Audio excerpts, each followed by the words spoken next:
తిరుపతి జిల్లా బాకరాపేట పిఎస్ వద్ద మంచు మనోజ్ హల్చల్ చేశారు. బాకరాపేట పిఎస్లో అర్ధరాత్రి హైడ్రామా నడిచింది. నిన్న రాత్రి 11 గంటల సమయంలో మంచు మనోజ్ పిఎస్లో అర్ధరాత్రి వరకు అక్కడే బైఠాయించారు. బాకరాపేట సమీపంలో ఒక రిసార్ట్లో బస చేసిన మనోజ్ వద్దకు ఎస్ఐ రాఘవేంద్ర వెళ్లారు. మనోజ్ వద్దకు వెళ్లి ఇక్కడ ఎందుకు ఉన్నారని ప్రశ్నించారు. ఈ క్రమంలో పోలీసులకు మనోజ్కు మధ్య వాగ్వాదం జరిగింది. తన ప్రైవసీకి ఎందుకు భంగం కలిగిస్తున్నారంటూ ఆగ్రహం వ్యక్తం చేశారు. రాత్రి 12:50 పోలీస్ స్టేషన్ నుంచి మనోజ్ వెళ్లిపోయారు.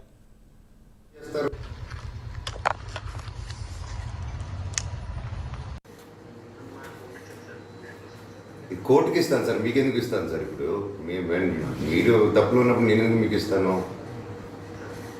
ఇప్పుడు తీసుకొచ్చి పిలుచుకొని వచ్చి ఓకే సార్ నా తప్పు ఉంటే రండి స్టేషన్కి వెళ్దామని చెప్పి కూర్చున్నాను. ఇంకా ఇక్కడికి వచ్చి అంటే అక్కడ కొట్లు పగలు కొడతారు, అన్ని పగలు కొడతారు, వాళ్ళ దగ్గరికి వెళ్ళేదానికి దమ్ము లేదు ఎవరికి. కానీ ఇక్కడ నేను వచ్చి పీస్ఫుల్గా ఉండి పీస్ఫుల్గా పోలీస్ ఆశ్రయం తీసుకొని పీస్ఫుల్గా పోలీస్ చెప్పుకుంటుంటే నాకు ఇంటెలిజెన్స్ ఫోన్ చేస్తారు, మీరు ఫోన్ చేస్తారు, ఇంటికి వచ్చేస్తారు, మీరు హ్యాపీగా. ఇళ్ళకి వస్తే ఎవరు ఊరుకుంటారు సార్? ఇప్పుడు వచ్చింది ఏంది సార్? వచ్చి సైరన్ వేయడం ఏంటి సార్? నా రూమ్ బయట ఇల్లు అవ్వచ్చు, హోటల్ అవ్వచ్చు, సైరన్ వేయడం ఏంటి సార్? నేను స్టేషన్లో ఉన్నాను సార్, రమ్మనండి సార్.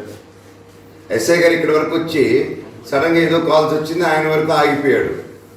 ఈ కమాన్ దగ్గర ఆగిపోయారు. సరే ఇల్లంటారా వెయిట్ చేస్తానని చెప్పి అడిగితే రెండెందుకు వస్తుందని చెప్పి వచ్చి మళ్ళీ అలా తిరుక్కొని వెళ్ళిపోయారు. ఆయన ఫోన్ తీయరు. కానిస్టేబుల్ ఫోన్ చేసి ఎస్ఐ గారు వెళ్ళిపోయారు అంటాడు. నా చేయి పట్టుకుని లాగుతారు రోడ్డు. అక్కడ నా చేయి పట్టుకుని లాగారు. నా చేయి పట్టుకుని లాగాల్సిన అవసరం.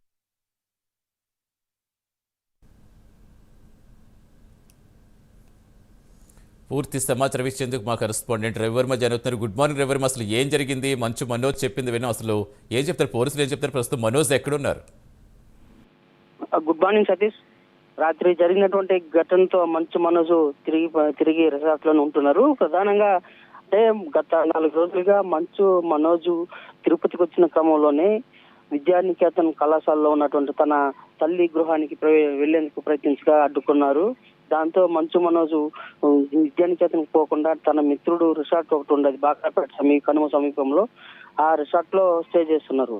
అయితే గత ఆదివారం రాత్రి తన మిత్రుడి ఫ్రెండ్ తన క్లోజ్ లో ఉన్నటువంటి తనతో పాటు ఉన్న మిత్రుడికి బర్త్డే ఈవెంట్ ఒకటి జరిగింది. ఆ బర్త్డే ఈవెంట్ లో హంగామా జరిగింది. ఈ నేపథ్యంలోనే రాత్రి 10:30-12 ఆ ప్రాంతంలో పోలీసులు నాకాబందీ నిర్వహిస్తూ ఆ ప్రాంతానికి వచ్చారు బాగా పోలీసులు.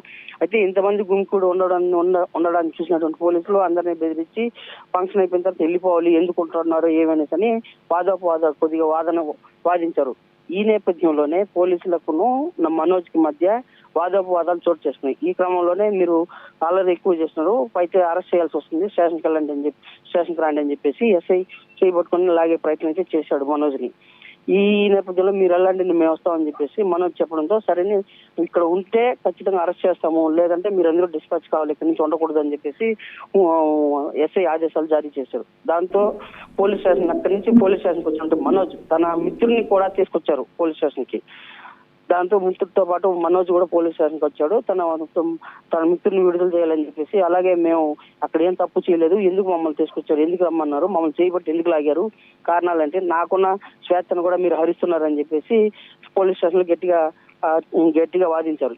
ఈ నేపథ్యంలోనే ఎస్ఐ అందుబాటులో లేకపోవడంతో తీవ్రంగా ఆగ్రహించిన మనోజ్ సిఐకి ఫోన్ చేశారు. సిఐ ఇమ్రాన్ జోక్యం చేసుకుని ఆ నాకాబందీలో భాగంగానే అలా నాకాబందీ నిర్వహించేటప్పుడు గుంపుగా ఉంటే పోలీసులు అనుమానిస్తారు, దాన్ని బట్టి ఇలాంటి ఇన్సిడెంట్ జరిగినప్పుడు ఇమ్మీడియట్ గా వెళ్ళిపోవాలి, ఒకవేళ ఏదైనా మీకు మనస్తాపం జరుగుతుంటే సారీ అని చెప్పడంతో మనోజ్ అక్కడి నుంచి శాంతించి వెళ్ళిపోయారు. ఇప్పుడు రిసార్ట్ లోనే ఉంటున్నారు మంచు మనోజ్.